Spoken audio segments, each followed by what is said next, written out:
Quantum computer নামটা শুনলেই কেমন যেন সাইফাই মুভির কথা মনে হয়, তাই না? মনে হয় ওটা তো অনেক দূরের ভবিষ্যৎ, কিন্তু কি হবে যদি বলি সেই ভবিষ্যৎ আমাদের দরজায় কড়া নাড়ছে, আর তার হাতে আছে আমাদের পুরো ডিজিটাল পৃথিবীকে এক মুহূর্তে গুড়িয়ে দেওয়ার ক্ষমতা। চলুন আজ আমরা এই ভয়ঙ্কর সম্ভাবনার একদম গভীরে যাই।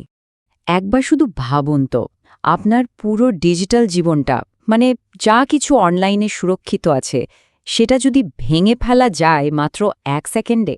না, এটা কোনো সাইফাই সিনেমার গল্প নয়, এটা এমন এক বাস্তবতা যার খুব কাছাকাছি আমরা পৌঁছে গেছি।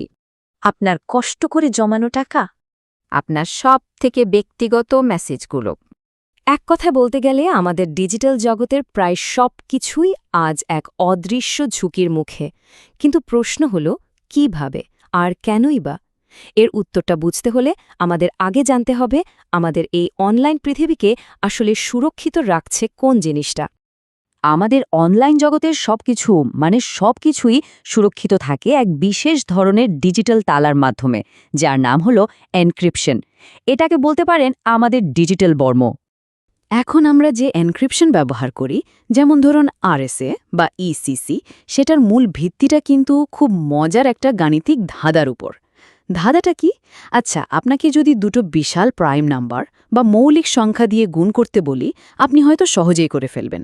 কিন্তু যদি শুধু গুণফলটা দিয়ে বলি যে কোন দুটো সংখ্যা গুণ করে এটা পাওয়া গেছে সেটা বের করুন, ব্যাস, কাজটা প্রায় অসম্ভব হয়ে দাঁড়াবে।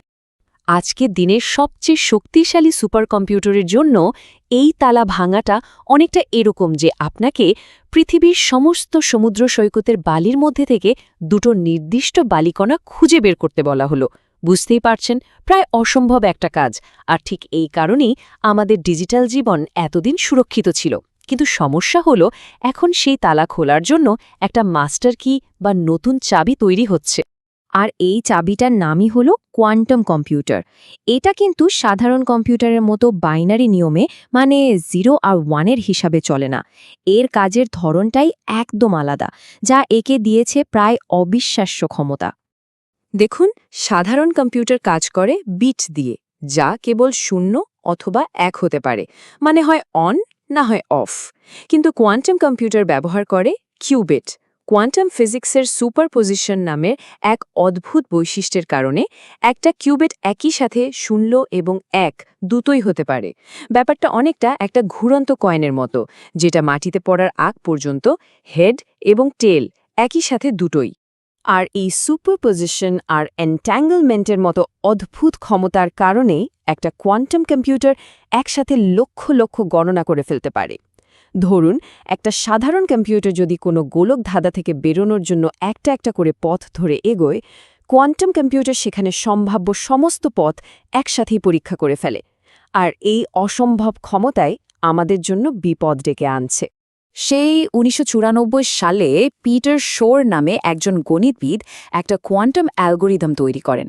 আর এই অ্যালগোরিদমটা বিশেষভাবে ডিজাইন করা হয়েছে ঠিক ওই কাজটা করার জন্য, বিশাল সংখ্যার মৌলিক উৎপাদক খুঁজে বের করা। অর্থাৎ ঠিক সেই গাণিতিক সমস্যাটা সমাধান করা যার উপর আমাদের আজকের পুরো ডিজিটাল নিরাপত্তা ব্যবস্থাটা দাঁড়িয়ে আছে। শোরের অ্যালগোরিদম যা করে তা হল প্রথমেই সংখ্যা ভাঙার কঠিন সমস্যাটিকে অন্য একটা সহজ সমস্যায় বদলে ফেলে। এরপর কোয়ান্টাম সুপারপজিশনের ক্ষমতা ব্যবহার করে এটা একসাথে সমস্ত সম্ভাবনা বিশ্লেষণ করে ফেলে এবং অবিশ্বাস্য দ্রুততায় সেই মৌলিক উৎপাদকগুলো খুঁজে বের করে। সোজা কথায়, যে তালা ভাঙতে সেরা সুপারকম্পিউটারের কোটি কোটি বছর লেগে যেত, একটা যথেষ্ট শক্তিশালী কোয়ান্টাম কম্পিউটার তা হয়তো কয়েক মিনিটেই ভেঙে ফেলবে। আর এটা এখন আর শুধু কোনো থিওরি বা তাত্ত্বিক আলোচনা নয়, বিশ্বজুড়ে রীতিমতো একটা প্রতিযোগিতা শুরু হয়ে গেছে। কে আগে একটা শক্তিশালী ক্রিপ্টোগ্রাফিক্যালি প্রাসঙ্গিক কোয়ান্টাম কম্পিউটার তৈরি করতে পারে। এই দৌড়ে কারা আছে? গুগল, আইবিএম, মাইক্রোসফটের মতো টেক জায়ান্টরা তো আছেই। সাথে আছে বিশ্বের বড় বড় দেশের সরকার। সবাই এই প্রযুক্তির পেছনে বিলিয়ন বিলিয়ন ডলার ঢালছে। এটাকে আপনি এক নতুন ধরনের মহাকাশ প্রতিযোগিতা বলতে পারেন। আর এই প্রযুক্তির অগ্রগতি অবিশ্বাস্য দ্রুত।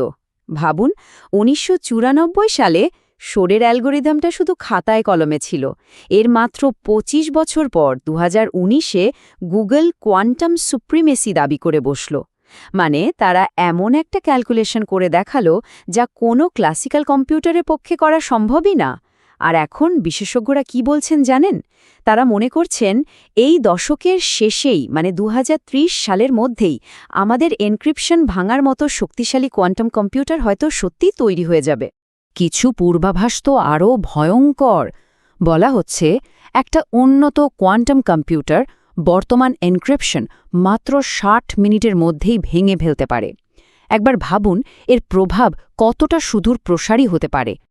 তবে আশার কথা হল, বিপদ আসার আগেই বিজ্ঞানীরা কিন্তু এর বিরুদ্ধে প্রতিরোধের দেয়াল তৈরির কাজ শুরু করে দিয়েছেন। এই নতুন ডিজিটাল বর্মের নাম হল পোস্ট কোয়ান্টাম ক্রিপ্টোগ্রাফি বা পিকিউসি। পোস্ট কোয়ান্টাম ক্রিপ্টোগ্রাফি বা পিকিউসি হল এমন এক নতুন প্রজন্মের এনক্রিপশন অ্যালগোরিদম যেটা সাধারণ কম্পিউটার এবং কোয়ান্টাম কম্পিউটার এই দুই ধরনের আক্রমণের বিরুদ্ধেই ডেটাকে সুরক্ষিত রাখার জন্য ডিজাইন করা হয়েছে। মূল পার্থক্যটা এখানে। আমাদের বর্তমান ক্রিপ্টোগ্রাফি নির্ভর করে প্রাইম ফ্যাক্টরাইজেশন বা মৌলিক উৎপাদকে ভাগ করার ওপর, যা কোয়ান্টাম কম্পিউটারের কাছে বেশ দুর্বল। অন্যদিকে পিকিউসি তৈরি হয়েছে সম্পূর্ণ নতুন এবং আরও অনেক বেশি কঠিন কিছু গাণিতিক সমস্যার ওপর ভিত্তি করে, যা কোয়ান্টাম কম্পিউটারও সহজে সমাধান করতে পারে না। বিজ্ঞানীরা কিন্তু শুধু একভাবে নয়, বিভিন্ন দিক থেকে এই কোয়ান্টাম আক্রমণ ঠেকানোর চেষ্টা করছেন। যেমন lattice based, code based, hash based এরকম নানা ধরনের গাণিতিক পদ্ধতির ওপর ভিত্তি করে তৈরি হচ্ছে নতুন প্রজন্মের এই ডিজিটাল বর্ম। আর পুরো প্রক্রিয়াটাকে সুসংহত করতে আমেরিকার national institute of standards and technology, সংক্ষেপে এনআইএসটি, একটা বিশ্বব্যাপী প্রতিযোগিতার আয়োজন করেছে। সারা বিশ্বের সেরা ক্রিপ্টোগ্রাফাররা তাদের সেরা অ্যালগোরিদমগুলো জমা দিচ্ছেন, আর সেখান থেকেই সবচেয়ে সুরক্ষিত অ্যালগোরিদমগুলোকে ভবিষ্যতের নতুন স্ট্যান্ডার্ড হিসাবে বেছে নেওয়া হচ্ছে। তাহলে আমরা আসলে এক যুগ সন্ধিক্ষণে দাঁড়িয়ে আছি। একদিকে যেমন তৈরি হচ্ছে মানব ইতিহাসের সবচেয়ে শক্তিশালী গণনা যন্ত্র, তেমনি অন্যদিকে তৈরি হচ্ছে তাকে প্রতিরোধ করার জন্য নতুন ডিজিটাল বর্ম। পুরো বিশ্ব এখন একটাই দৌড়ের মধ্যে আছে, একটা শক্তিশালী কোয়ান্টাম কম্পিউটার পুরোপুরি তৈরি হয়ে যাওয়ার আগেই আমাদের সমগ্র ডিজিটাল পরিকাঠামোকে আপগ্রেড করে ফেলা। এই দৌড়ে কে জিতবে তার ওপরেই কিন্তু নির্ভর করছে আমাদের সবার ডিজিটাল ভবিষ্যতের নিরাপত্তা। যখন আমরা এমন সব যন্ত্র তৈরি করছি যা কিনা অসম্ভবকে সম্ভব করতে পারে, তখন আসল প্রশ্নটা কিন্তু অন্য জায়গায়, আর তা হল সেই অবিশ্বাস্য ক্ষমতা দিয়ে আমরা ঠিক কোন ধরনের ভবিষ্যৎ গড়তে চাই।